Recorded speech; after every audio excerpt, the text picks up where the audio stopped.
To live successfully, we must be able to sell our ideas to others. We are engaged in the effort of persuasion from the moment we are born until we draw our final breath. No one is more gifted in this quality than a tiny baby. He persuades us to feed him or change him by crying. When he wants to be picked up and loved, he smiles and coos. What a sales pitch! Who can resist? The little boy sells his teacher with an apple. The young blade, swept up by the first blush of love, presents his case to his sweetheart with candy or flowers. Years ago, a man would wait on his proposal of marriage for days, even weeks. It was the most important sale of his life. I'm afraid this sale is often a little more casual today, but it is still a vital sale, regardless of who sells whom. What man has not spent sleepless nights mentally rehearsing his approach to the boss in an effort to persuade him that a salary raise is in order? The doctor has to persuade his patients. The lawyer has to persuade the jury. The pastor must persuade his congregation. As someone has said, when it's foggy in the pulpit, it's blamed cloudy in the pew. As parents, we give major importance to focusing all of our powers on instilling character in our children and on teaching them right living. Can you think of anyone who is exempt from the necessity of learning how to cause others to think and feel and act as we desire? We don't all use the same approach.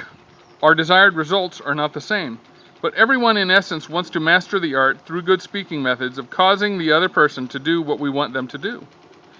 Yes, we know that when a person has learned to communicate to this extent by acquiring good speaking habits, he is then a creator of circumstances, not a creature of circumstances. Things don't happen to him, he happens to things. He's the cause, not the result. People are his opportunity, not his frustration. I'm sure that you agree with me that the process of persuading people to think and act as we desire is the very essence of our existence.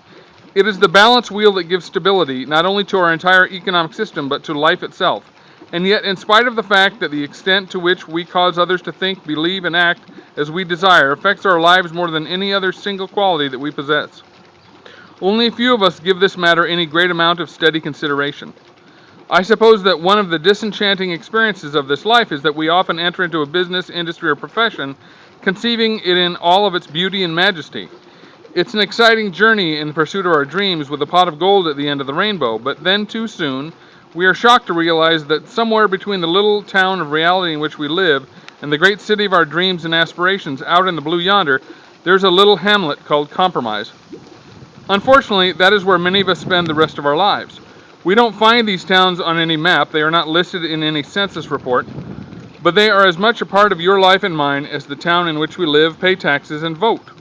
How close our little town of Compromise is located to the great city of our dreams and ambitions depends more than anything else on how well we master the art, I repeat, of standing on our feet courageously, speaking understandably, and presenting our thoughts in the logical order of their sequence. Your future depends on today. Just for emphasis, let me put it another way. If you could reach through an imaginary door and take the hand of the person you will be 5 years from today and take your alter ego over into a corner for a little intimate fireside chat, what do you think your conversation would be?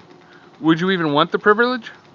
Do you think you would have the courage to go through with the experience? Would this person put his arms about you and thank you for taking the time and expending the effort to learn through steady and constant practice to communicate your ideas to others through effective speaking? Would he thank you for putting importance on learning to express your ideas professionally?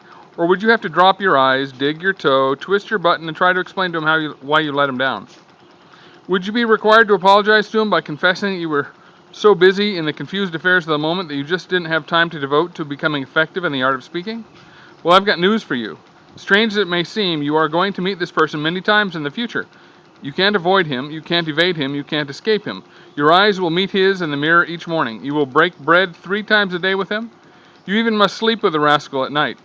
Now, whether that person thanks you or criticizes you could well depend upon how conscientiously and how enthusiastically you work to master the principles in this book. I repeat, you've got to want to. To grow, we must have the gift of dissatisfaction. We must want circumstances to be better than they are now. If we are completely satisfied with our present state in life and with everything that surrounds us, the pilgrimage has ended for us, and we've already settled in our little city of compromise. We're bogged down in the quicksands of complacency, lost in the sterile valleys of inertia, and frozen in the ices of status quo. It is only through divine discontent that we keep moving forward. Remember, you gotta wanta. Needs are not enough. Wants are the magic ingredient. Wants alone, not needs, bring out the best in us. We are not, and probably never will be, a needy people. Needs are too basic and logical, and they push us only while we are in the realm of desperation. Wants are emotional, inspirational, and sentimental. They lift us to new levels of accomplishment. If it were not true that wants have a greater moving power than needs, then why are there more television sets in this country than there are bathtubs? If we want certain things in life badly enough, we automatically draw upon those resources within us and convert them to productivity. We might have needed certain things for a long time, but until we finally began to want them, we shall certainly never get them unless by accident. Most people who merely need things sit idly by and dream of the joys they will experience when their ship comes in.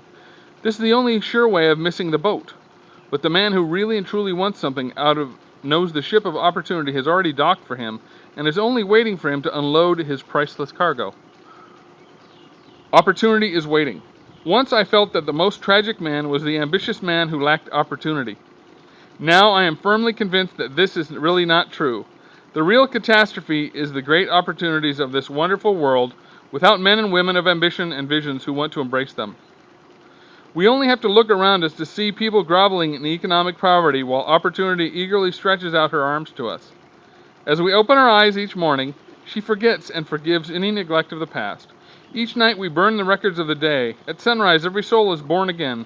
In our pilgrimage of life toward the great city of our dreams and ambitions, first of all, let's not be satisfied to let the great reservoirs within us go untapped. Let's not permit the great sleeping forces within us to remain asleep. If we don't already have the gifts of dissatisfaction and divine discontent, let's develop these qualities. You might say, why shout the obvious? Of course, I'm interested in becoming a better speaker. Why would I be reading this book if I had not already made up my mind? Don't deal in vague generalities. Be specific. Nothing clutters up the landscape of understanding so much as generalities. Specifics alone give a directional compass to life. Perhaps you are saying, tell me in detail just what I should do. I'm prepared to start right now. I want to be a good speaker. If this is your attitude, I'm happy for you. I congratulate you. I say from the bottom of my heart that my fellow members of Speakers Roundtable and I want to help you. And that is our goal in this book. So let's get started.